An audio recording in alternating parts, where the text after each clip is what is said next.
कार्यक्रम के अध्यक्ष जी, मुख्य अतिथि जी, हम लोगों के संरक्षक आदरणीय मिश्र जी, सामने उपस्थित बेहतर समाज, सबको प्रणाम। जब इस मंच पे आने का सौभाग्य प्राप्त होता है, महाराज इतना बढ़िया विषय रखते हैं कि मन हमेशा लालायित रहता है कि इसको पहुंच जाए तो महाराज जी को सुना जाए। लेकिन कहाँ से हम लोगों के दुर्भाग्य साथ नहीं छोड़ रही है कि महाराज जी कम ही सुनाते हैं, केवल हम लोगों को प्रेरित करते हैं। आज का जो विषय अभी तक तमाम पूर्ववर्ताओं में से हम अपनी बातें सबने बहुत अच्छी बात की। समय सीमा है, संचालक महोदय विद्वान हैं जिनके नाम से कार्य क्षेत्र पहचाना जाता है। आपने पहले कह दिया कि अध्यापक के लिए 40 मिनट समय चाहिए, हम इस सीमा को तोड़ेंगे, अधिकता नहीं, न्यूनता नहीं करेंगे। अभी दृष्टि जहाँ तक जा रही है शायद है नहीं, कहीं व्यस्त रहे होंगे, चले गए होंगे।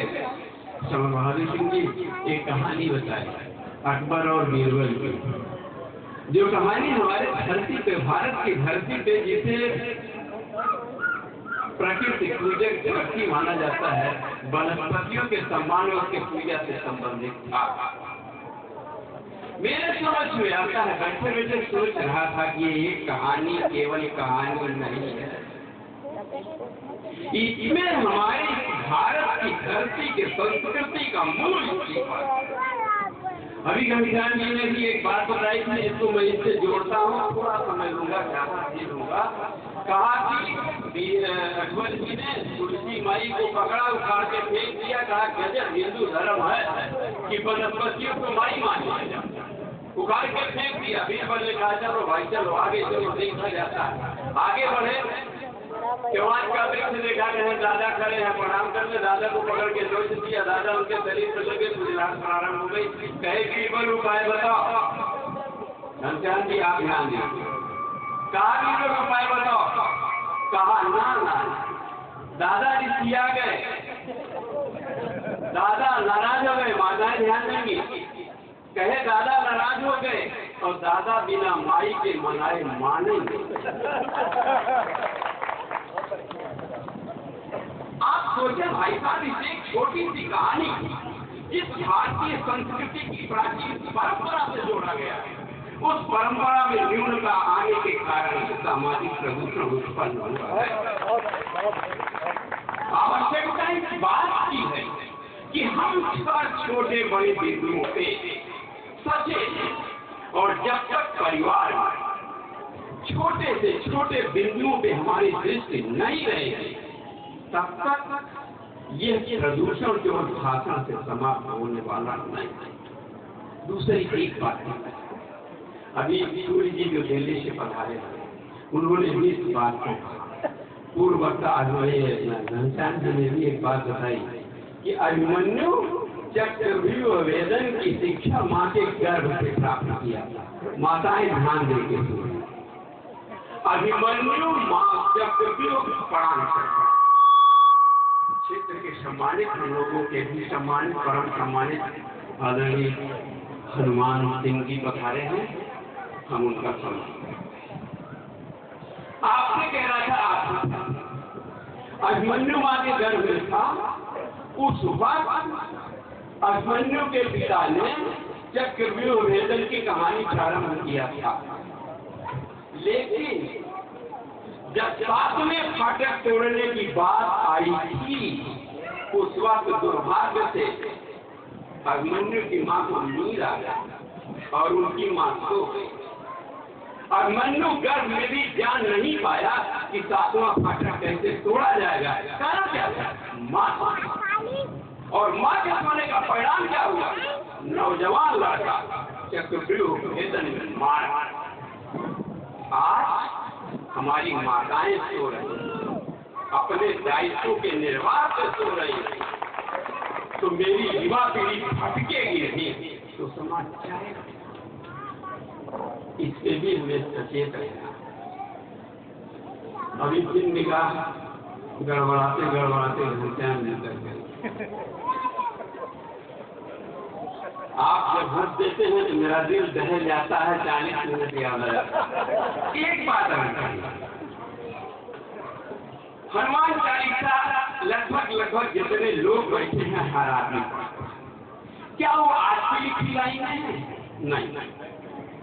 पूरे विश्व का सबसे बड़ा वैज्ञानिक संगठन नासा, जिसने खोज किया कि धरती से सूरज की दूरी कितना, उठा के कैलकुलेटर आप जोड़ लीजिए, उसमें एक लाइन लिखी, ध्यान दीजिएगा बहुत सुरेंद्र सिंह जी, आप बहुत बड़े युग सहस्र योजन पर भानु, ये लाइन है कि नहीं? युग सहस्र योजन पर भानु, ये लाइन लिखी। एक युग 12,000 वर्ष, युग सहस्र 12,000 गुणे 1,000, युग सहस्र योजन, योजन में 8 4 यानी 8 मील, और 1 मील में 1.65 किलोमीटर। आप के गणित लगा लीजिएगा कि 12,000 गुणे 1,000 गुणे 8 गुणे 1.65 किलोमीटर जो दूरी आएगी वही नासा एक हफ्ता पहले बताई। और हमारे भारत के मनीषियों ने आज नहीं, ये हनुमान चालीसा कोई 2-4 दिन 2-4 बरस की लाइन नहीं, कब की है? जैसे हमारी संस्कृति। भाइयों, ये क्या कि केवल एक बात करना चाहता हूँ कि अगर हम अपनी आत्मा से, अगर हम अपने अंदर धर्म से जरा भी विचलित होंगे तो दुनिया की कोई ताकत नहीं है जो हमको भ्रष्ट मार्गों पे चलने से रोक। उसके लिए एक संगठन की आवश्यकता होगी। फिर जोड़ना चाहता हूँ प्राकृतिक और सामाजिक प्रदूषण से मानस की केवल एक लाइन है। आदरणीय हनुमान सिंह जी बैठे हैं जो मानस के अधिकारी विद्वान हैं। अभी ये कार्य करने के पहले निगाह होंगे, इसलिए चौपाई करके हट जाऊंगा, कोई चर्चा नहीं कर पाऊंगा। लिखा है बंदो गुरु पदुम परागा। आगे सब जानते हैं तो इस बात ये हमारा सामाजिक और प्राकृतिक दोनों पर्यावरण का समन्वय है। चौपाई रामचरितमानस केवल एक ग्रंथ नहीं, रामचरितमानस में सामाजिक शोध प्रबंध मानता। आपको अगर जीवन जीना है तो मानस की एक चौपाई आपको जीवन के हर पल को सशक्त और मजबूत बनाने का मार्ग प्रशस्त करती है।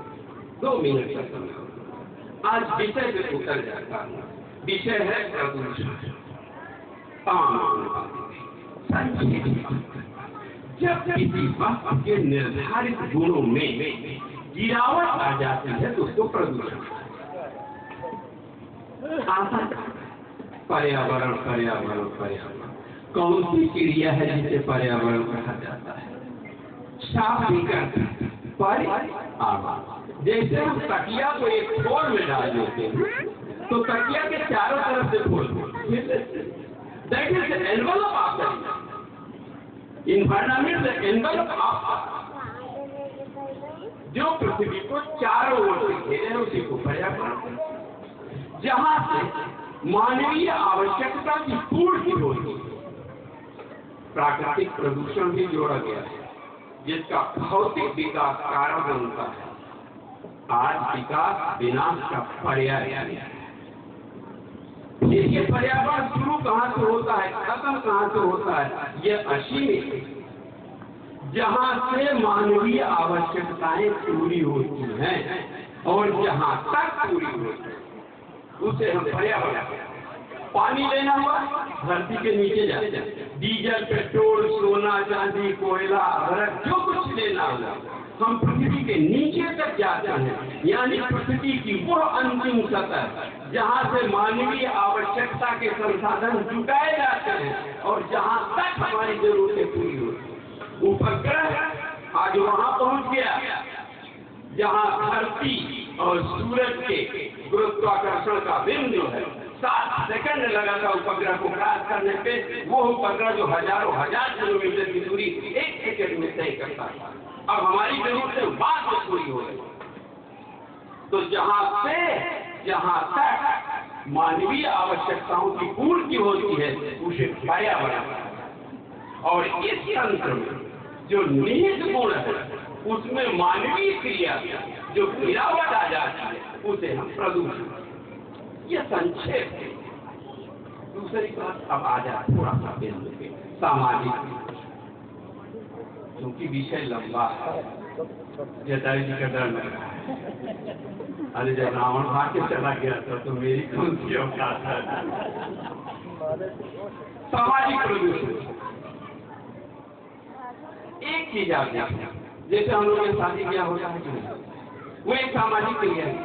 हम समाज के प्राणी हैं। शुरू देखिए, आप देखिए गिरावट आई कि नहीं आई, कारण करने वाला कौन? शादी ब्याह होता है, सारा समय जयमाल में चला जाता है। तब तक लोग आशीर्वाद देते हैं जब तक कैमरे की लाइट ऑन रहे। कोई नहीं देखता कि हाथ में पुष्प की पंखुड़ी है कि नहीं है। वो पंपिंग सेट के पट्टा के तरह से हाथ चलता है। आशीर्वाद कहा दे रहे हैं, निगाहें खींचिए कैमरा पे, फोटो बढ़िया। और जब अग्नि को साक्षी मान सांसारिक जीवन के निर्वाह की वेद मंत्रों के द्वारा शपथ देने का वक्त आता है तो समय देने इसका कौन हम जरूरत है। हम आर्थिक स्तर पे रहें, इसमें सुधार की जरूरत है। दूसरी बात, आज सामाजिक प्रदूषण सबसे बड़ा प्रदूषण है। हम अपने कार्यों से थोड़ा हट जाते हैं, हम स्वयं हट जाते हैं। अच्छी बातें तो मैं भी बहुत बढ़िया कर लेता हूँ और चौराहे पे ले लूंगा तो आप मेरा चेहरा देख के कहेंगे कि यही व्यक्ति है जो वहाँ तो बात बढ़िया कर रहा था और अपने स्वयं ही काम कर रहा है। आवश्यकता इस बात की है, मुझे आचार्य श्री राम शर्मा की ये लाइन बहुत अच्छी लगी कि हम बदलेंगे। एक बात भूत प्रेत पकड़ लेता है तो यंत्र बनाया जाता है। किसका बनता है? तांबे का बनता। शरीर में सुचालक होता, उसकी क्षमता ऐसी होती, तमाम गुणों को अपने में वो समाहित कर लेता है। ताम्रपत्र को लिखा जाता था, भगवान को जो भोग लगाया जाता है, उनकी आचरणी और जो भी पात्र होते थे तांबे के होते थे। हमारे यहाँ एक व्यवस्था, जल प्रदूषित न हो, उसको शुद्ध बनाए रखा जाए, इसलिए तब पहले तांबे का सिक्का चलता था। गुप्त दान की व्यवस्था थी कि वो सिक्का जितना दूर रहेगा, जल के संपर्क में आएगा, रासायनिक क्रिया होगी और उतने दूर के जल में किसी प्रकार का कोई बैक्टीरिया पनपेगा नहीं। मनुष्य ने बनाया, इसलिए बनाया कि जल प्रदूषित न हो। अन्न मना आपा, जीव की उत्पत्ति जल से, कौन कौन संसित जलने से ढका बच्चे, कृष्ण की उत्पत्ति पानी से हुई और जीव की उत्पत्ति वनस्पति जल हुआ। जल में काई बनी, काई में वनस्पति, वनस्पति में जीव आया, पूंछ हुई, पूंछ कटा, मेढक बना, बड़ा हुआ आदमी। आदमी शुरुआत कहाँ से किए? जहाँ से पैदा हुए।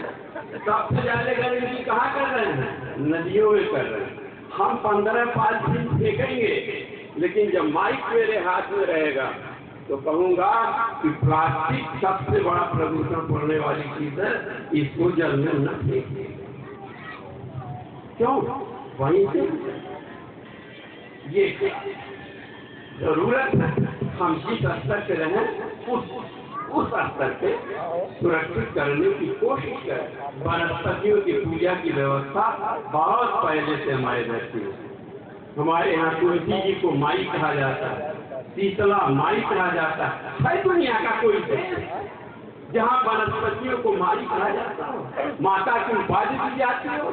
चुनौती के साथ कहता हूँ, सृष्टि में कोई ऐसा देश नहीं है जहाँ पीपल का पौधा पाया जाता हो, जहाँ तुलसी भारत जैसी तुलसी पाई जाए। जहाँ नीम भारत जैसे, भारत की नीम कहीं नहीं पाई जाती। नीम पाई जाती है लेकिन भारत जैसी नीम कहीं नहीं पाई जाती। प्रकृति ने तो सोच समझ के भारत को बनाया। हम इन वनस्पतियों की पूजा की व्यवस्था हमारे मनीषियों ने किया, उससे थोड़ा विरत। पाश्चात्य संस्कृति ने जो हमारी भारतीय संस्कृति की सौतन बनकर आज आ गई है समाज में, उसने पर्यावरण को कुंठित कर दिया है, पर्यावरण को विकलांग बना दिया है। आवश्यकता है इस मंच के माध्यम से हम सबसे प्रार्थना करते हैं कि आप जिस जगह जिस स्तर पे रहे उसी स्तर पे सुधारने की कोशिश करें। आज हर जगह कहाँ प्रदूषण नहीं, बैठे थे आवाज तेज चल रही थी, कान झंझना रहा था, बगल वाले से मैंने बड़ा धीरे से कहा यह भी ध्वनि प्रदूषण। ज्यादा बोल रहा हूं, समय सीमा खत्म हो रही है, यह भी एक प्रदूषण है। इसलिए जरूरत इस बात है हम हर बिंदु पे सचेत रहें। सर्वे हमारे भारतीय संस्कृति में जो रंग की व्यवस्था है, इसके पीछे भी हमारा आध्यात्मिक अर्थ जुड़ा हुआ है। ऐसे नहीं रंगों का निर्धारण किया गया है। वक्त मिलेगा तो अकेले में भी इसकी चर्चा करूंगा। मुझे प्रसन्नता होती जब कोई नौजवान व्यक्ति हमारी संस्कृति के अनुरूप चलने की कोशिश करता है, क्योंकि आप गए होंगे अयोध्या, हनुमान गढ़ी घुसने के पहले बाएं हाथ से पढ़ लीजिएगा, वहाँ लिखा है जब कलयुग की घोर निशा दिग्भ्रांत करेगी मानवता, यम नियम मिटाए जाएंगे तब और बढ़ेगी दानवता, महिलाओं का राम मिलेगा जब तक सिंधा की घाटी पवन पुत्र के संबल में नारे न सकेंगे। मानवता मुखरित हो कैसे, हम सबके कैसे कहा तो नतमस्तक होकर अगर कभी उस महावीर का ध्यान करें। किस महावीर का ध्यान? सामाजिक प्रदूषण से बंद करो। किस महावीर का ध्यान? उस भगवान जी का ध्यान जिन्होंने अपने जीवन में कोई काम नहीं किया, एक काम समझ में आता है, केवल हनुमान जी ने पूरे जीवन काल में जोड़ने का काम। तो जिससे हम सारे लोग इस सत्यनाथ के मठ में आके महाराज जी के श्री चरणों के समक्ष ये शपथ ले लेंगे कि हम समाज में जोड़ने का काम करेंगे, उसी दिन सामाजिक प्रदूषण अपने आप खत्म हो जाएगा। बहुत बहुत धन्यवाद। वक्त ज्यादा लिया आज जागर हमें आगे बढ़ते हुए